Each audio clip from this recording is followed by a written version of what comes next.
warahmatullahi wabarakatuh.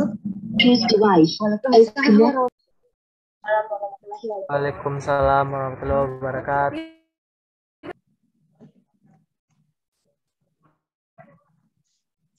Bagaimana kabarnya? Sudah makan bisa? Sudah, Bu. Sudah, Ibu.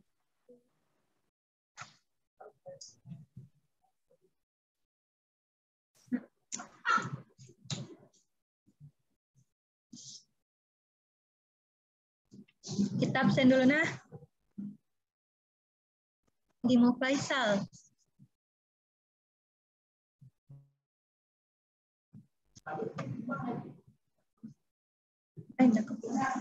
Saya Andi Mufaisal. Oh, Rifki Rahman.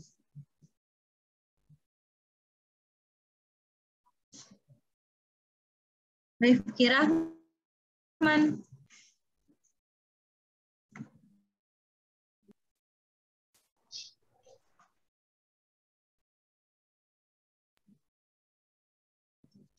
Nurul Hanifah. Hadir, Bu. Ratna Sari. Hadir, Bu. Fadila Fahri. Hadir. Devi Sakiti. Mau bagus. Ada Rey. Bagus ada. Hadir, Bu. Bu, tadi saya, Bu, hadir, Bu.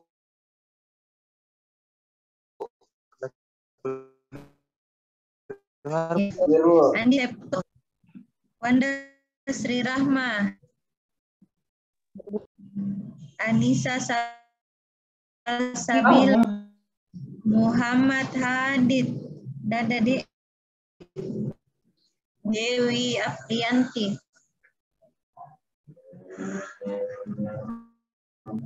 Dewi, Dada. Indah Sari. Hadir, Bu. Siti Akila Pindah. Muhammad Revaldi. Hadir, Bu. Mayani. Hadir, Bu. Asrul Hidayat. Hadir, Bu. Ikratama. Hadir, Bu. Andi Alda. Andi Audia. Hadir, Bu. Yunita. Hadir, Bu. Muhammad Amrian.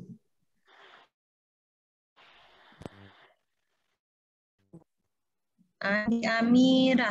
Hadir.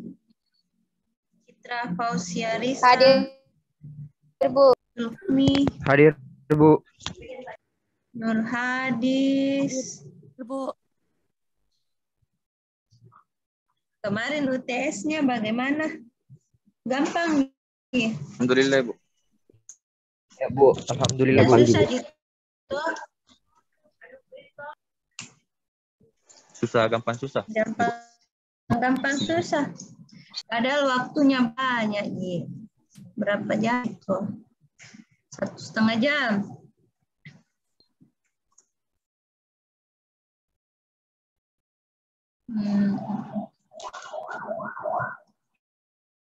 Kita game dulu mau.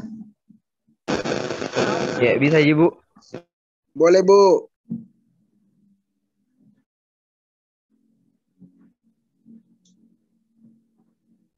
Ini kelihatan nih. Iya, Bu. Kelihatan sih. Gambar apa yang pertama kali dilihat? Apel. Apel, Bu. Apel yang bisa dimakan Apel, Bu. orang Yang sudah digigit. Ada yang pilih pasangan. orang yang bertatapan. Orang yang bertatap 2 perempuan atau 1 cowok, 1 cewek. Oh, satu cewek. 1 cowok, 1 cewek.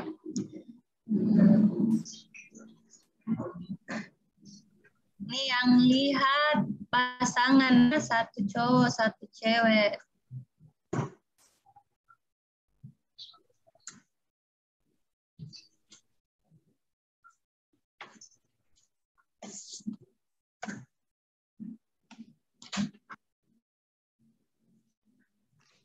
Cocok, Ji. Betul. Betul.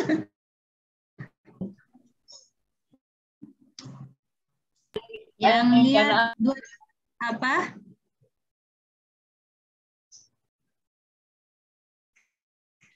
Yang lihat dua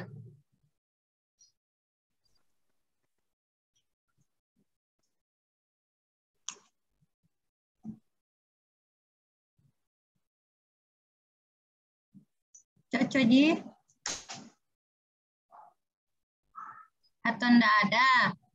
Yang lihat ini.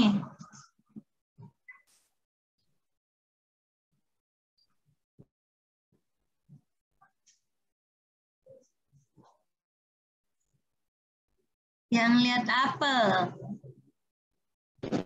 Saya Bu. Cerdas.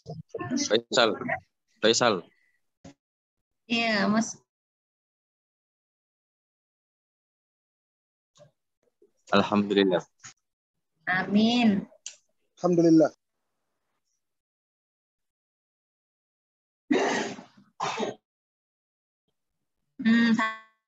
Satu lagi, nah.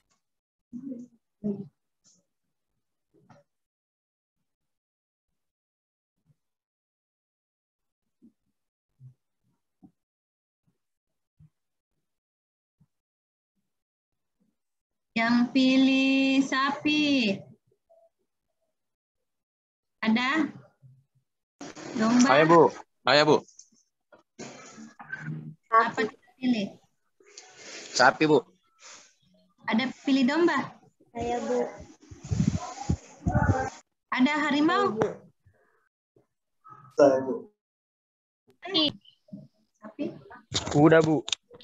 Udah. Harimau, Bu. Kita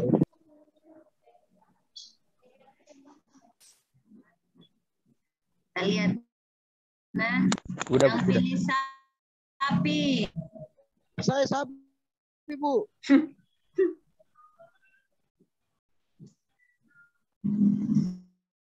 Sering stres karena Stres kok kau Faisal.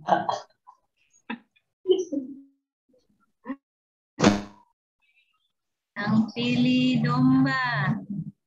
Oh, kali stres karena kalau domba stres karena hubungan. Aduh. Dalamnya. Kalau harimau, Saya ini, Bu. tanya tidak ada pilih harimau. Sensitif, Ki. Enggak ya, Bu. Memang. Enggak ya. Yang pilih kuda ada. Ambria Saya ada, Bu. Saya, Bu. Saya Bu.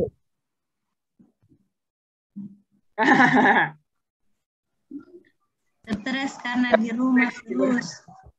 Yang pilih kuda. Iya, Bu. Benar itu. Stres terus di kuliah di sini, Bu. Enggak ada yang lain. Nggak ada ini untuk yang stres di semua ini. Bagusnya memang bukanya offline, Bu. Iya, tapi sekarang masih dibatasi. Yang offline itu mata kuliah praktek.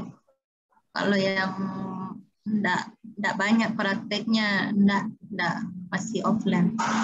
Masih online. Saya juga lebih suka kalau offline. Biasa itu bingung bagaimana caranya menjelaskan ini secara online. Sudahlah. Kampus lain tahu offline, Bu.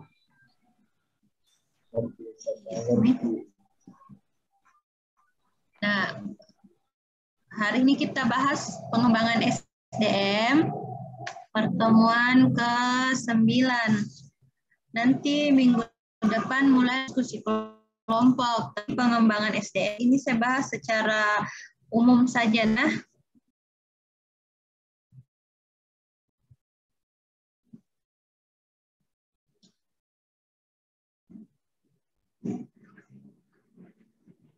pengembangan sumber daya manusia itu dia berfokus pada pengelolaan dan navigasi atau mengarahkan bagi karyawan yang bekerja dalam suatu organisasi untuk menuju atau mencapai tujuan bersama.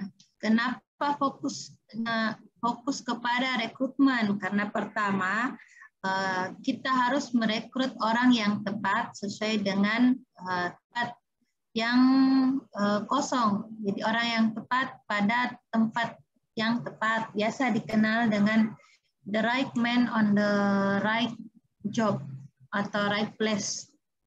Terus dia juga dikatakan di sini pengelolaan. Kenapa pengelolaan? Karena pada dasarnya pengembangan SDM itu merupakan bagian dari manajemen. Nah, manajemen intinya adalah pengelolaan SDM.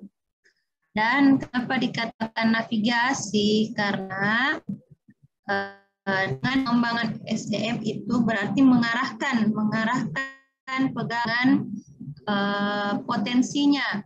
Jadi misalnya potensinya itu dalam dia dikembangkan melalui diklat-diklat berbasis keuangan. Kalau dia potensinya itu suka mengelola orang, ya dia dikembangkan melalui diklat-diklat pengelolaan M. Jadi sesuai dengan potensi yang dimiliki oleh tiap-tiap pegawai. Nah, yang pada dasarnya intinya semua itu dikembangkan untuk mencapai tujuan organisasi. Tujuan bersama, visi dan misi organisasi itu, kemudian apa yang untuk mencapai visi dan misi itu, hal-hal apa yang harus dikerjakan oleh tiap-tiap bagian. Pertemuan yang awal-awal dijelaskan mengapa pentingnya manajemen. Nah, kemudian pendekatan SDM itu juga, pengembangan SDM itu juga merupakan suatu pendekatan strategis dan menyeluruh untuk mengelola orang, budaya tempat kerja, dan lingkungan secara efektif. Kembali lagi mencapai tujuan dan sasaran organisasi. Intinya itu, bagaimana mengelola sumber daya manusia untuk mencapai tujuan organisasi. Nah, di sini dikatakan mengelola orang. Kenapa mengelola orang? Karena namanya juga pengembangan SDM, berarti yang dikelola adalah manusianya. Kemudian mengelola budaya tempat kerja. Ada yang tahu budaya tempat kerja? Apa sih itu budaya tempat kerja?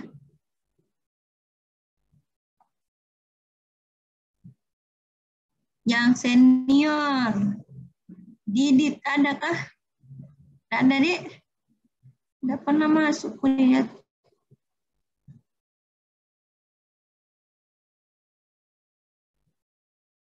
Ada yang tahu?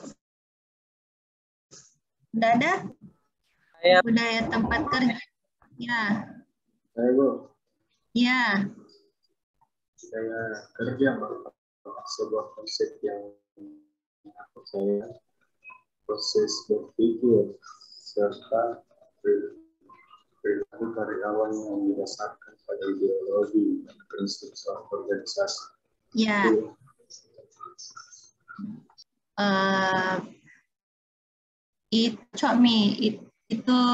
Jadi tiap-tiap organisasi itu punya gaya kerja yang berbeda-beda. Jadi misalnya kalau di bank ya, itu budaya kerjanya jelas, yaitu 3S, salam, sapa, sopan, sapa. Itu budaya yang dia terapkan. Jadi dia tidak memandang entah itu orang datang pakai dilayani atau dia datang cuma pakai sendal jepit, semua diterima. Berarti budayanya yang diterapkan untuk bagaimana karyawannya itu mulai dari satpam sampai dengan yang tingkat yang lebih tinggi itu menerapkan budaya. Kemudian organisasi yang mengabaikan pengembangan SDM akan menyebabkan tenaga kurang terampil, organisasi tidak kompetitif, tingkat kinerja buruk, dan produk rendah. Mengapa? Karena dia tidak mengembangkan pegawainya. Hanya di situ-situ saja, tidak. Padahal dunia organisasi ini bersifat dinamis. Selalu ada pembahasan dalam setahun itu, misalnya di lingkungan PNS saja yang jelas terstruktur itu, tiap ada kebijakan pemerintah yang baru atau peraturan yang baru itu harus diikuti oleh PNS. Nah, untuk dapat mengikuti peraturan atau kebijakan yang baru, nah PNS itu harus mengikuti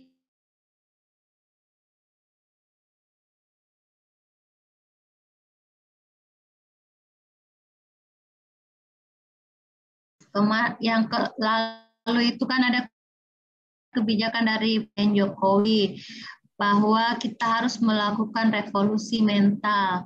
Nah, untuk dapat PNS itu dapat direvolusi mentalnya, maka diikutkanlah diklat revolusi mental. Apa sih tujuannya diklat itu? Kalau pemahaman mungkin, mentalnya PNS jelek, makanya dia mau direvolusi mentalnya supaya baik. Pemikiran pertama kita saat mengikuti diklat itu. Ternyata setelah saat mengikuti diklat, ternyata yang harus dilakukan di dalam diklat itu adalah 3, mengubah pola pikir, mengubah pola perilaku, dan mengubah cara kerja, berpikir, cara berperilaku, dan cara bekerja. Untuk dapat merevolusi mental harus melalui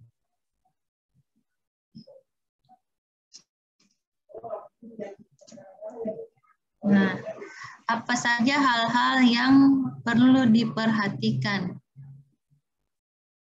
Yang pertama yaitu seleksi sumber daya manusia sesuai kebutuhan. Ini yang kayak tadi, bagaimana kita merekrut orang sesuai dengan kebutuhan organisasi.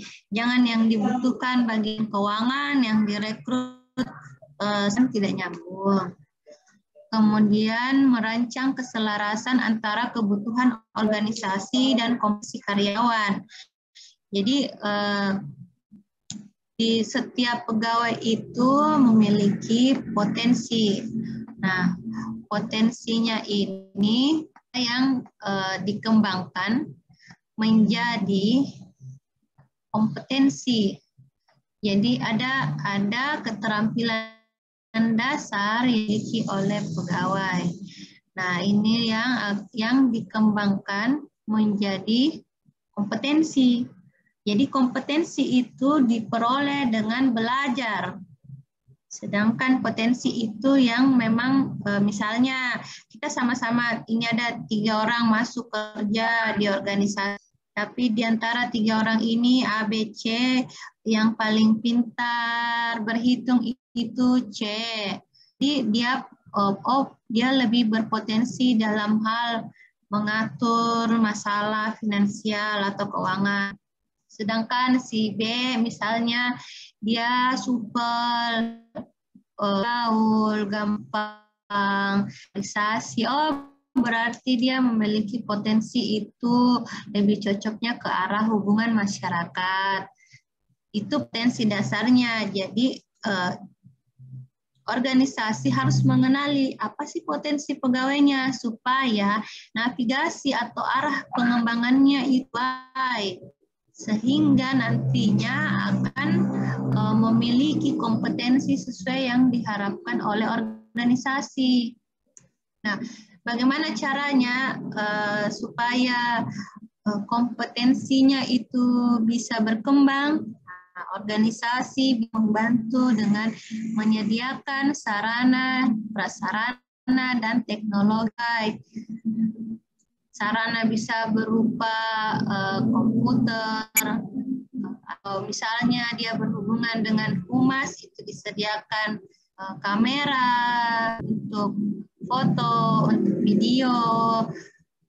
Kemudian prasarana juga bisa, diklat pun termasuk sarana yang disediakan oleh organisasi, sarana fisik, bisa juga non fisik. Jadi jangan cenderung berpikir semua fisik, ya. Tapi bisa juga berupa non fisik. Kemudian sudah lengkap, sudah ada sarana prasarana, sudah orang yang direkrut itu sudah sesuai dengan kebutuhan, sudah mengikuti diklat agar kompetensinya bagus. Nah, terakhir yang harus dimiliki yaitu komitmen dari setiap elemen organisasi. Mengapa harus ada komitmen? Karena meski semua ada, tapi kalau pimpinan atau bagian manajemen tidak punya komitmen dalam mengembangkan pegawainya tersebut, misalnya dia sudah mengikuti diklat keuangan, dia direkrut itu sarjana ekonomi, terus di tes potensi dia bagus potensinya di hal aturan pengelolaan keuangan, terus dia sudah mengikuti diklat keuangan sehingga kompetensinya untuk mengerjakan hal-hal yang berkaitan dengan keuangan itu sudah layak atau mencukupi, ya. Terus dia juga sudah dibekali sarana dan prasarana yang sesuai dengan kebutuhan pengerjaannya dalam melakukan pekerjaan, ya. Nah, tapi dia ditempatkan di bagian hubungan masyarakat oleh pimpinan. Kira-kira itu sesuai tidak, kok punya komitmen tidak itu dari bagian manajemen? Enggak kan? Apa tidak, akhirnya tidak selaras karena rendahnya komitmen yang dimiliki oleh bagian manajemen. Sampai sini Mas, ada yang mau ditanyakan?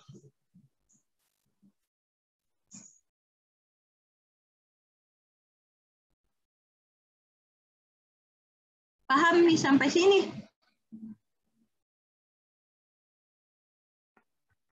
Iya, Bu. Iya, Ibu. Jadi bertanya gratis.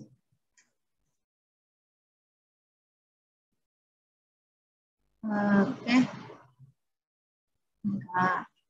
Nah, ini adalah model konsep pengelolaan PM dalam organisasi. Salah satu, ya, ada berbagai macam model. Ini yang saya bahas model yang ini saja. Nah, pengembangan organisasi SDM dalam organisasi itu menurut model ini ada 3. Jadi dia lihat dari kompetensinya dan dari ketahanan kerjanya.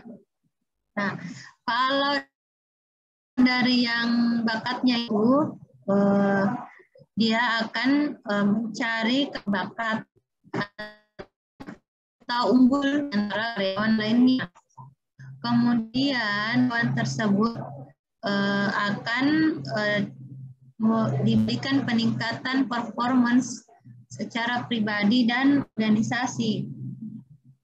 Kemudian pengembangan dalam hal kompetensi itu agar karyawan memiliki kualitas yang baik, konsisten, dan memiliki hubungan kerja yang efektif. Nah, dengan ini, dengan memiliki ketiga hal ini, maka organisasi akan tetap eksis dan kompetitif karena karyawannya itu berkualitas. Nah, Yang ketiga yaitu pengembangan organisasi dari sisi ketahanan. Nah, ketahanan karya mengendalikan setiap persoalan yang muncul, bertanggung jawab, memiliki batasan, dan tidak mudah putus asa. Nanti akan dibahas lebih lanjut di bawah. Nah, kalau karyawan memiliki keempat hal ini, maka organisasi akan berfungsi secara efektif. Jadi dengan karyawannya memiliki performance yang baik, organisasi itu bisa kompetitif dan efektif, maka diharapkan tujuan organisasi ini bisa tercapai dengan pengembangan SDM melalui 3 hal ini.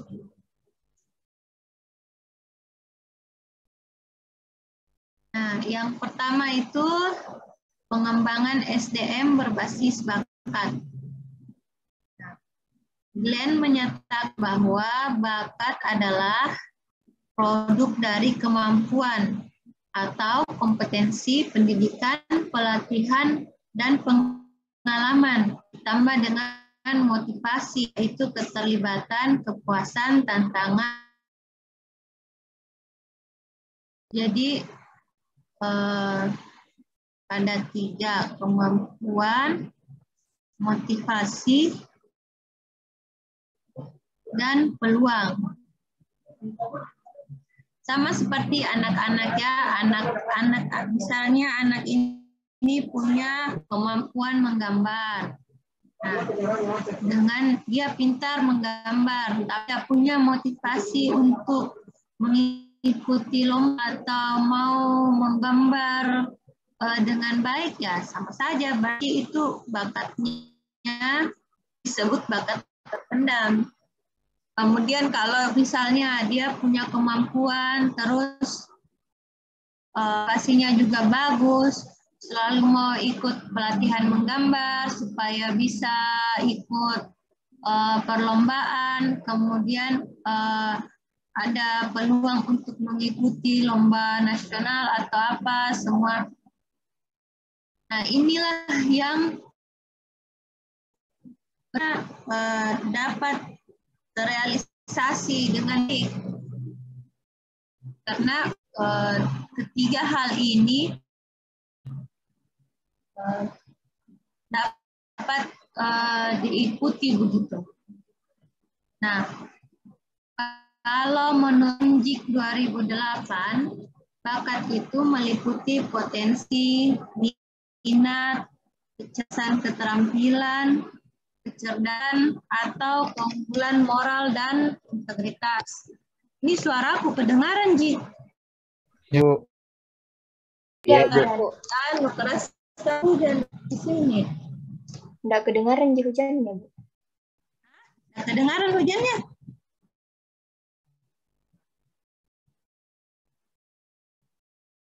Yang penting didengar, Ji. Habis juga suaraku kalau keras. Nah, menurut Panjik ini,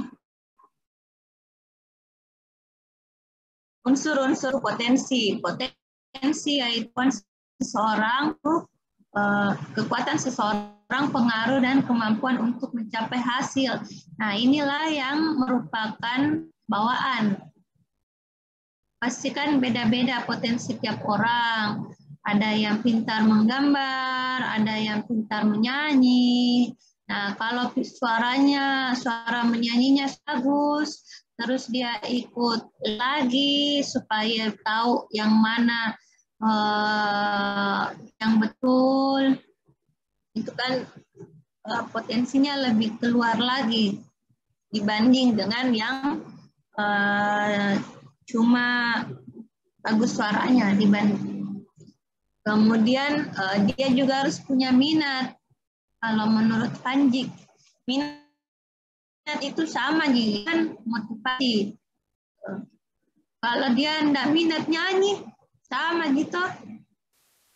Kalau orang tahu dia pintar nyanyi, kemudian dia punya kecerdasan keterampilan. Jadi secara mental dan fisik dia punya bersaing, menaklukkan, dan kemudian yang keempat itu dia punya moral dan integritas. Dia ini tadi Glenn itu peluang, kalau ini kan potensi, kalau ini dia katakan peluang, tapi dia bilang kecerdasan, keterampilan sama moral dengan integritas. Biasakan mengapa penting itu moral? Pegawai itu, karyawan itu direkrut karena pintar, karena dianggap mampu mengerjakan pekerjaan kantor. Tapi kira-kira kenapa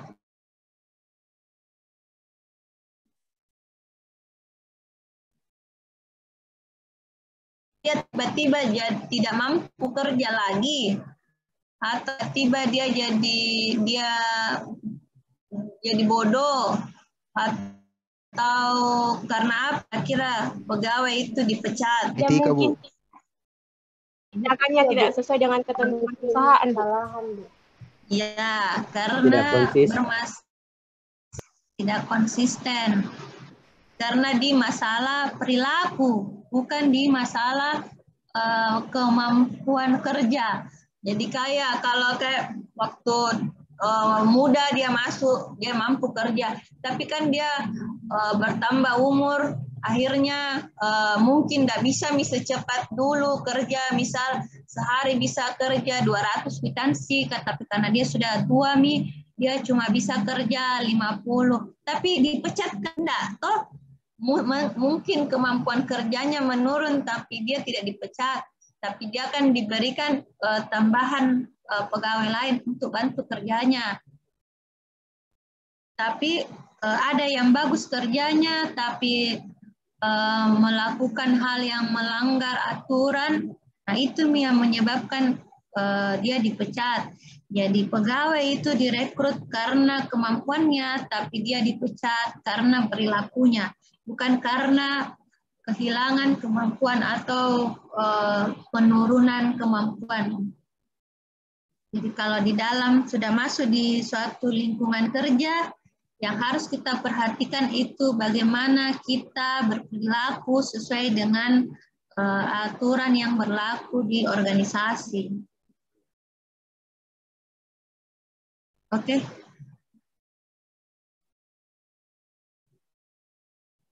Nah, yang kedua yaitu pengembangan SDM berbasis ketahanan atau adversity quotient.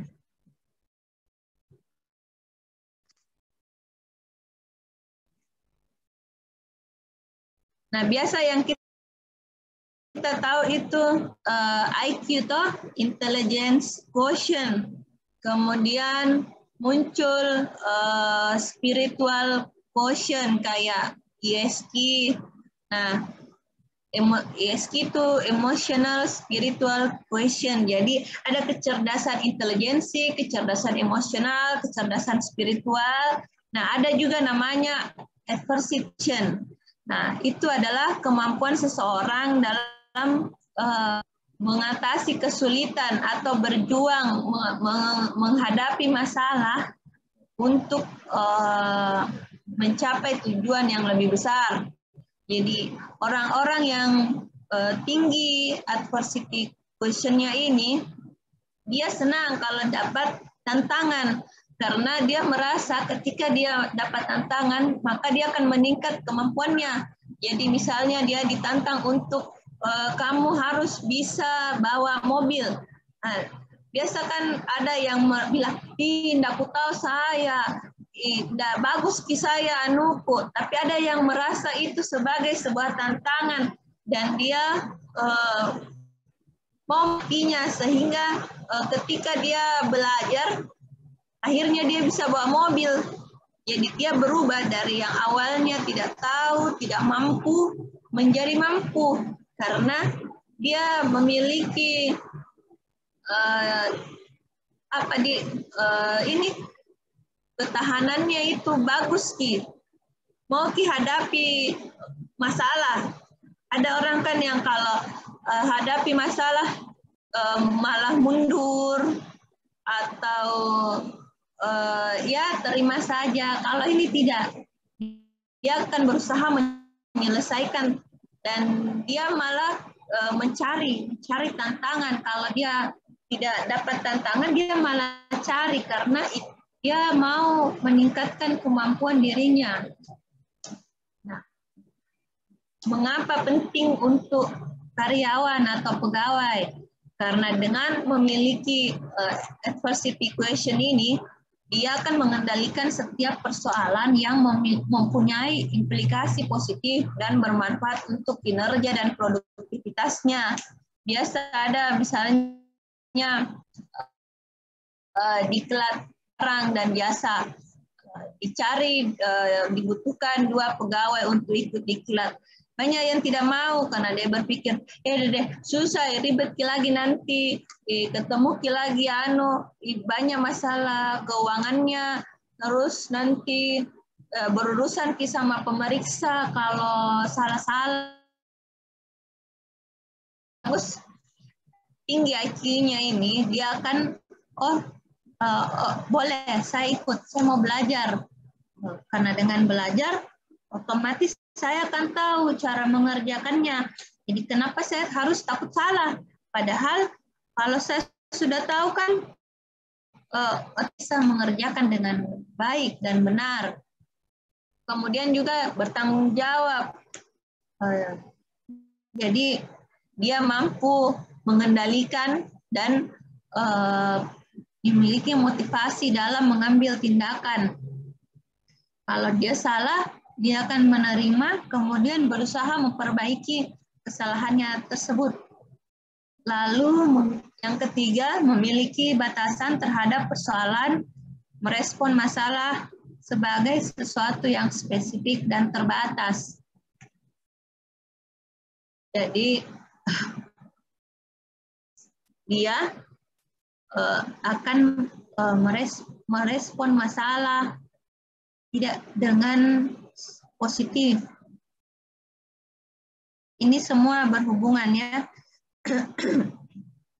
Sama dengan ini, tidak mudah putus asa.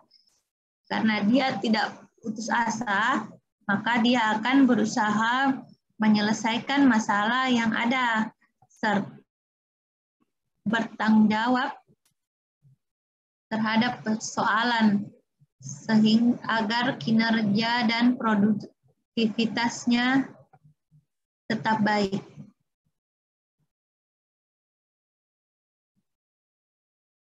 Jadi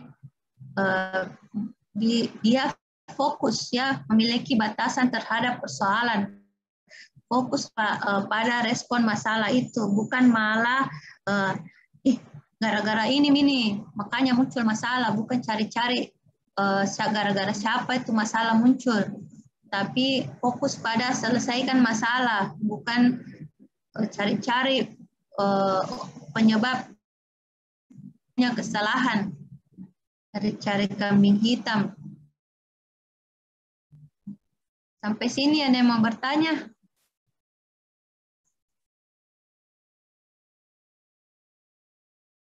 Tidak ada.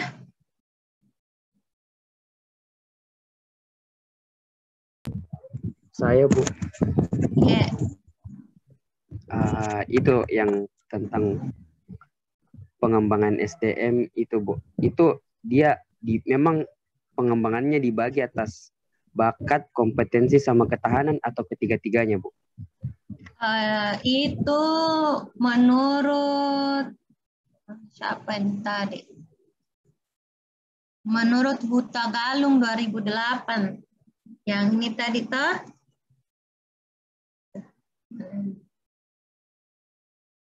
Yang ini tadi. Menurut Huta Galung, pengembangan organisasi itu terbagi atas 3. Nah, kalau di dia itu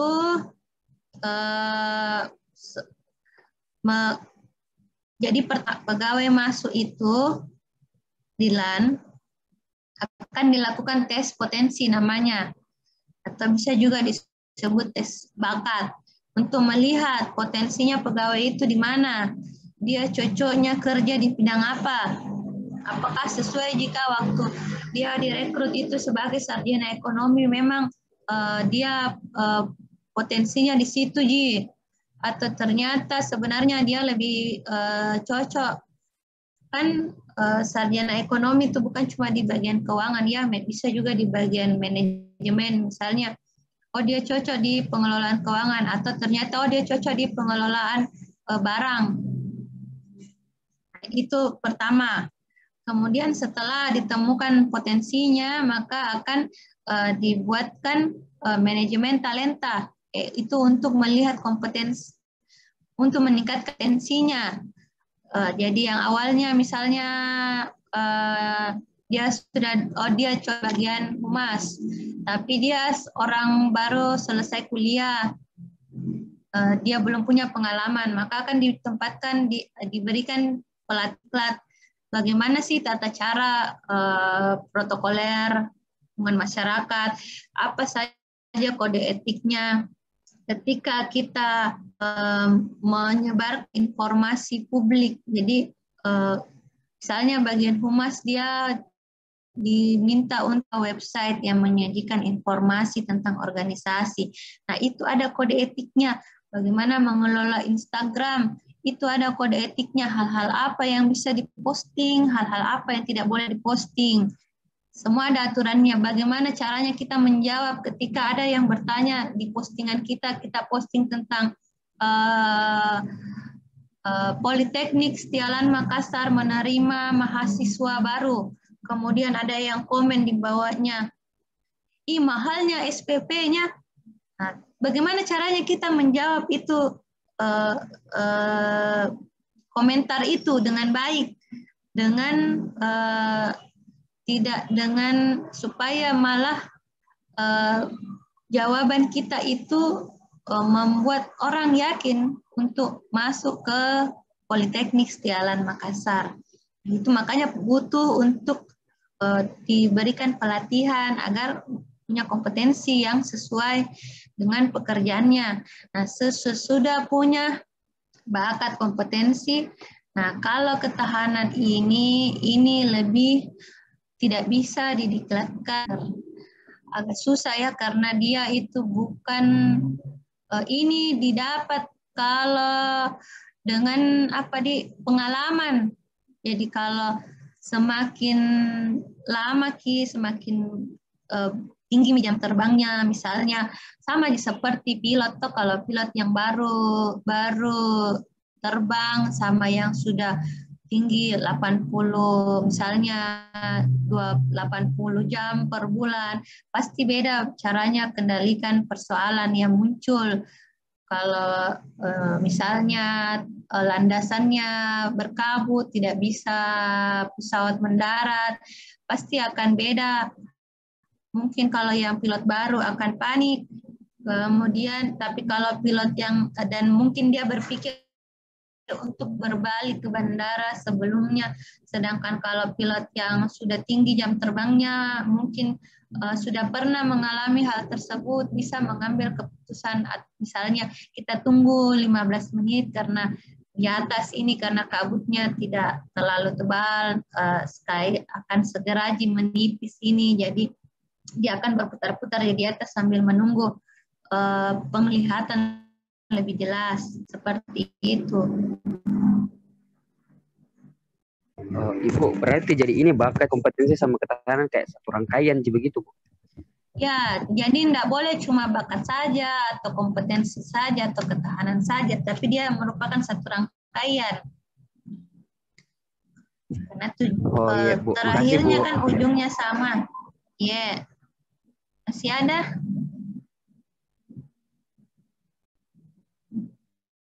Bu. Ya, Indah. Ibu, apakah pengembangan sumber daya manusia bisa menjadi faktor pendorong dalam peningkatan kualitas tenaga kerja yang rendah? Apa peningkatan? Pengembangan SDM bisa menjadi faktor pendorong dalam peningkatan kualitas tenaga kerja yang rendah, Bu. Iya, bisa. Jadi itulah mengapa SDM itu harus dikembangkan agar kinerjanya itu bisa meningkat. Jadi yang awalnya mungkin cuma bisa mengerjakan surat apa ya, misalnya surat keluar atau misalnya mengerjakan surat keterangan aktif kuliah. Ketika dikembangkan, diberikan pelatihan, dia akan memiliki kemampuan lain selain mengerjakan surat. Sudah bisa mengatur surat atau mengarsipkan surat. Mengarsip itu juga ada aturannya. Misalnya yang mana arsip aktif, yang mana arsip inaktif. Arsipnya berdasarkan apa? Berdasarkan tanggal kah, atau berdasarkan jenis suratnya apa? Nah, itu semua harus dipelajari. Nah, dipelajarinya bagaimana? Melalui pengembangan yang dapat berupa pelatihan, diklat, coaching, dan sebagainya.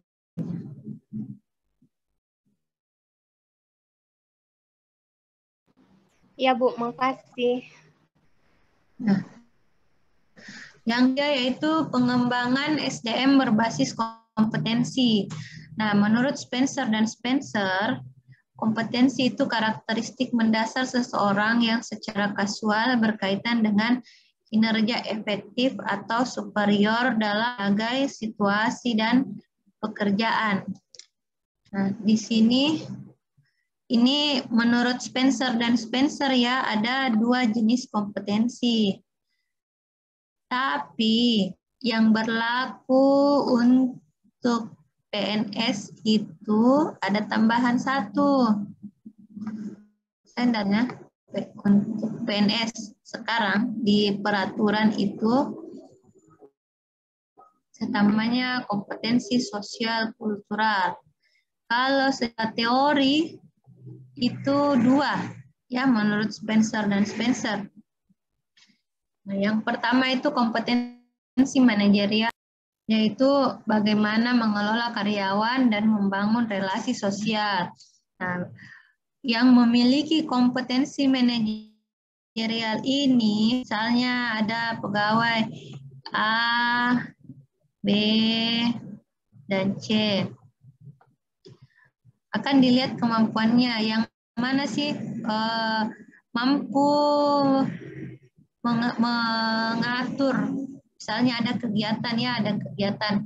Kemudian akan kelihatan itu ya saat kerja, misalnya panitia wisuda, tiga-tiganya panitia, akan kelihatan gaya kerjanya yang mana mampu mengelola dan membangun relasi sosial. Jadi misalnya seperti ini, dia mampu mengurus cateringnya, mengurus baju untuk wisudanya, dan dia punya kemampuan gitu. Sedangkan yang ini mungkin lebih sering jadi follower saja. Yang ini yang A ini yang leader. Nah, pasti kelihatan itu yang mana yang punya jiwa pengatur.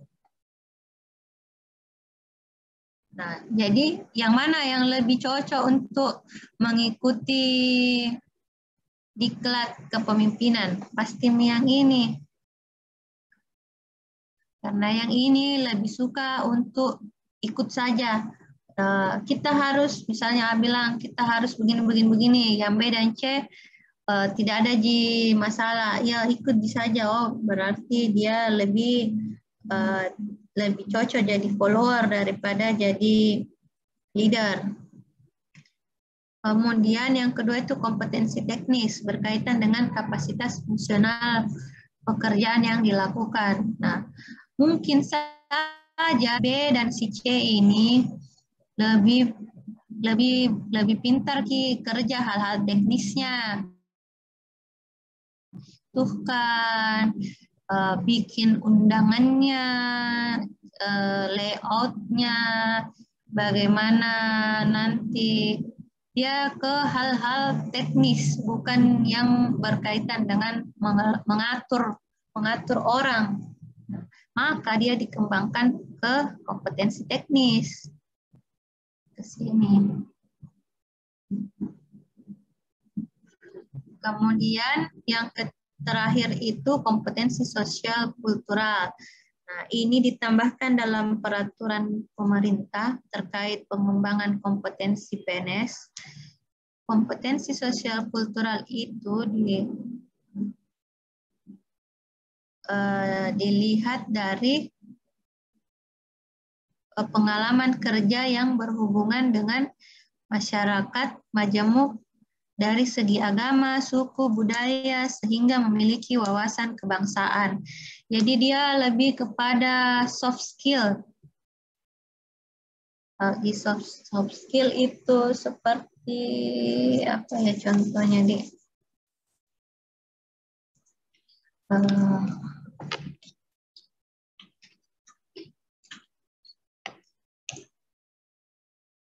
soft skill misalnya kemampuan berkomunikasi dengan baik, kemampuan untuk bertanggung jawab, beradaptasi, kreatif. Nah, itu termasuk dalam kompetensi sosial kultural.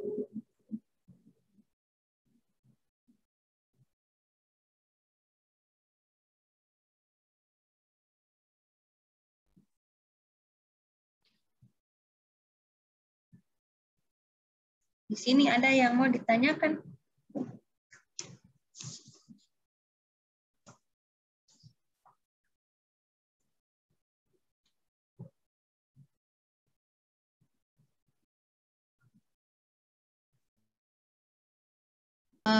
Video. Ini kan kita bercerita tentang mengembangkan sumber daya manusia di organisasi. Tapi kalau kita mulai dulu dari diri sendiri. Bagaimana mau mengembangkan atau mengelola orang lain kalau mengelola diri sendiri pun masih bingung. Ini kedengaran suaranya? Iya, Bu. Suaranya video dengaran? Tidak. Tidak, Bu. Enggak? Tidak, Bu.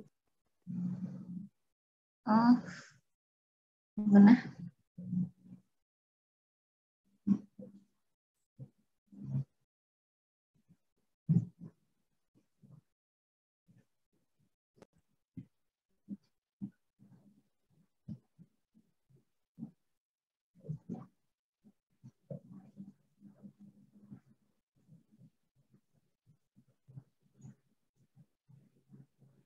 Mudah mengenali Ini orang. kedengaran? Iya, Bu. Iya, Bu. Nah, dilihat dulu videonya, nah. Tapi tidak berhasil mengenal diri sendiri. Kita cepat sekali menemukan kesalahan orang lain dan tidak mudah melihat kesalahan diri sendiri. Dampaknya, kita selalu menganggap orang lain salah dan diri kita selalu benar.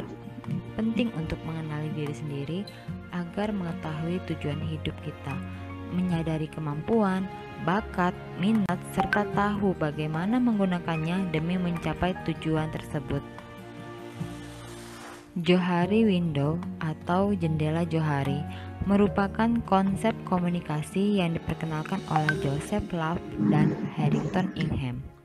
Jendela Johari menggambarkan tingkat saling pengertian antar orang yang berinteraksi, juga merupakan salah satu cara untuk melihat dinamika dari self-awareness yang berkaitan dengan perilaku, perasaan, dan motif kita. Konsep teori jendela Johari ini memiliki 4 bagian atau 4 perspektif, yang masing-masing memiliki istilah dan makna yang berbeda, di mana setiap makna mengandung pemahaman-pemahaman yang mempengaruhi pandangan seseorang. 4 bagian tersebut diantaranya: bagian pertama, diri terbuka, diketahui diri sendiri dan orang lain. Bagian buta, tidak diketahui diri sendiri tapi diketahui orang lain. Bagian ketiga, diri rahasia, diketahui diri sendiri tapi tidak diketahui orang lain. Yang keempat, diri gelap, tidak diketahui diri sendiri maupun orang lain. Menurut teori Johari window ini ada 4 diri dalam diri kita, yaitu diri terbuka, diri buta, diri tersembunyi, dan diri gelap. Jadi kalau diri terbuka itu misalnya saya orangnya rajin, itu saya tahu kalau saya rajin, orang lain juga tahu. Nah, kalau diri buta itu tidak diketahui diri sendiri, tapi diketahui orang lain. Misalnya, oh saya ini cerewet, tapi saya tidak merasa cerewet. Tapi orang lain tahu kalau saya ini orangnya cerewet. Seperti itu. Tapi kita sendiri tidak tahu, kita tidak merasa kalau kita itu cerewet.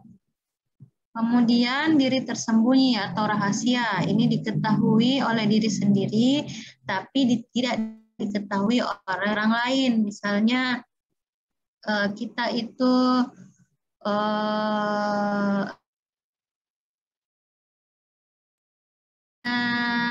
suka tersinggung, tapi itu kita karena pas tersinggung ya kita diam-diam saja, biasa-biasa saja, tapi sebenarnya kita tersinggung, cuma karena kita biasa-biasa saja terlihat, ya orang lain tidak tahu bahwa kita itu orangnya cepat tersinggung. Nah, kalau diri gelap ini kita tidak tahu, orang lain juga tidak tahu. Lanjut, nah.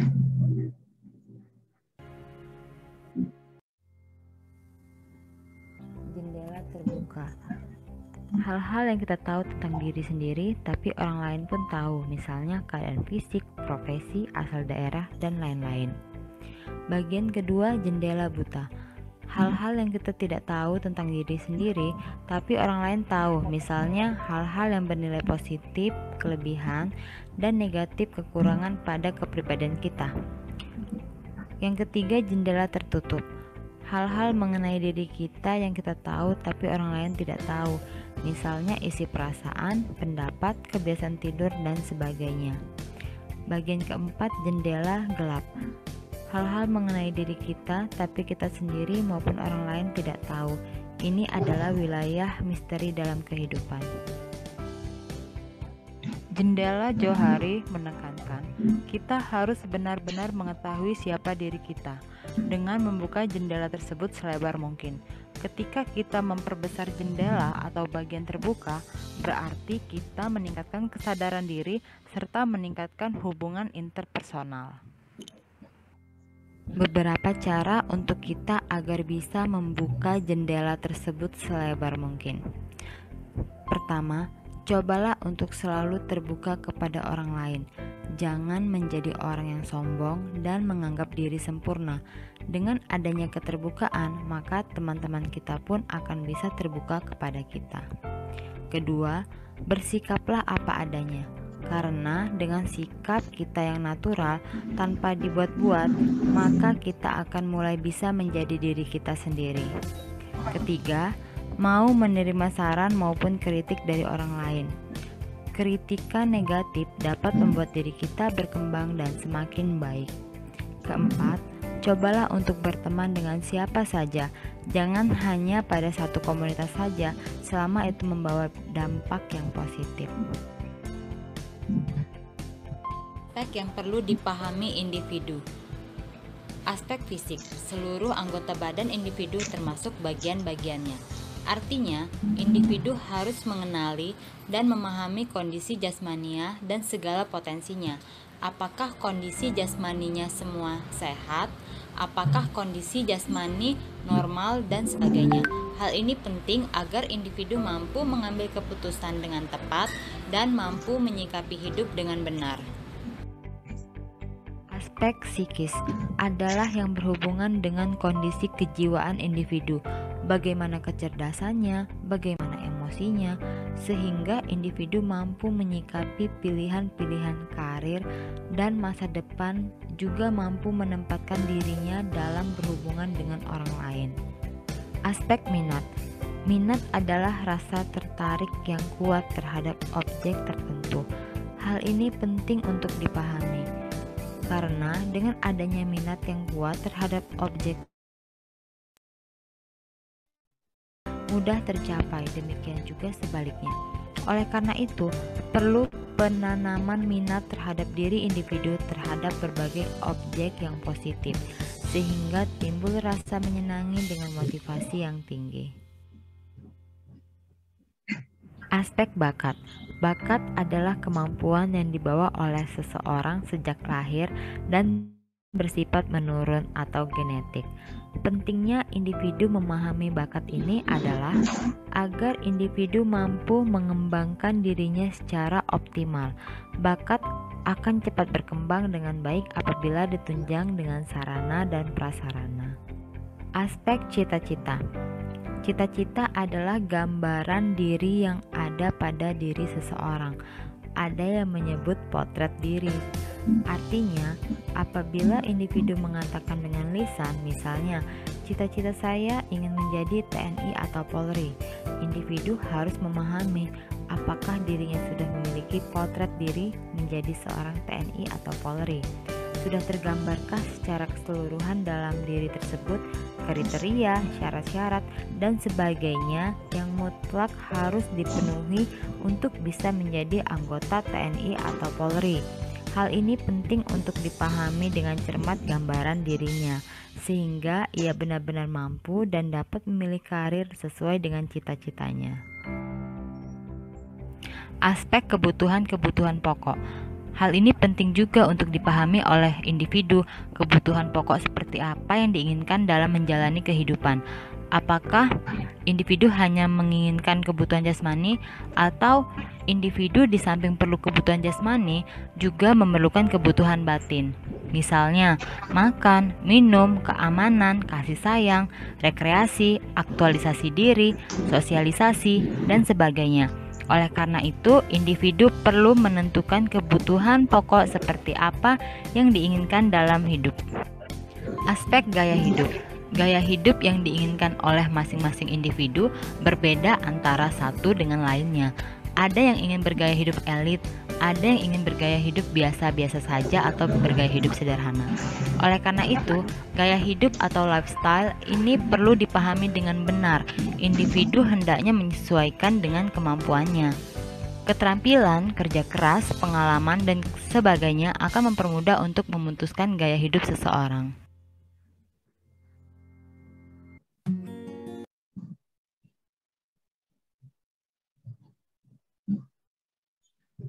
Itu tadi yang dimaksud dengan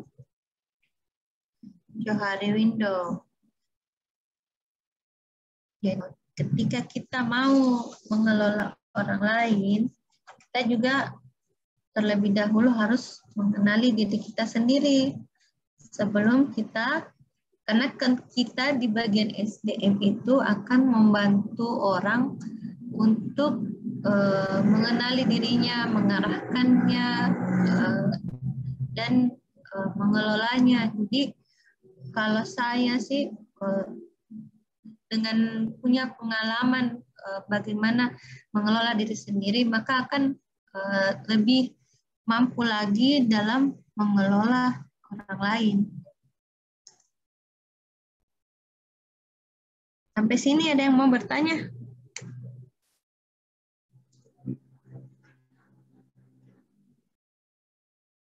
Siapa keluar ini? Sudah 20.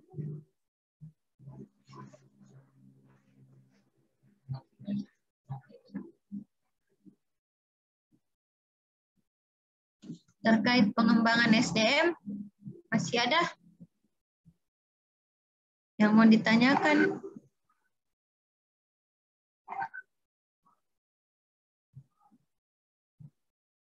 Minggu depan kita mulai lagi diskusi kelompok. Nah, nanti sebentar saya bagi kelompok-kelompoknya sampai UAS. Minggu depan masih pengembangan SDM. Nanti sekalian juga saya kasih materi yang mestinya ada dalam presentasinya. Nah, Iya, Bu. kalau Dewi Apriani belum ada.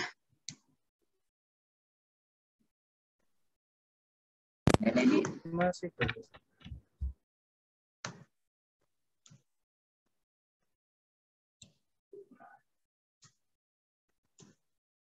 Jadi tidak ada yang mau bertanya ini. Yang penting mengerti yang tadi dijelaskan.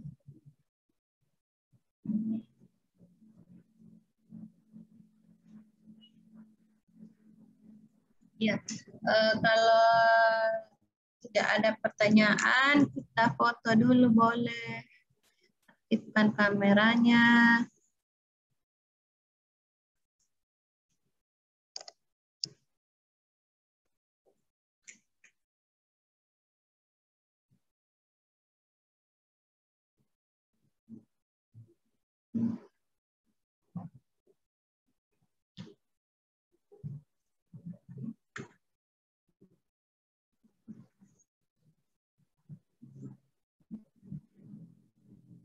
Sudah. 1, 2, 3.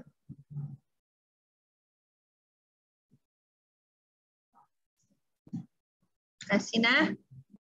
Demikianlah pertemuan kita hari ini, pertemuan ke-9. Semoga dapat bermanfaat bagi kita semua. Saya tutup pertemuan ini dengan mengucapkan alhamdulillahirrabbilalamin. Assalamualaikum warahmatullahi wabarakatuh. Waalaikumsalam warahmatullahi wabarakatuh.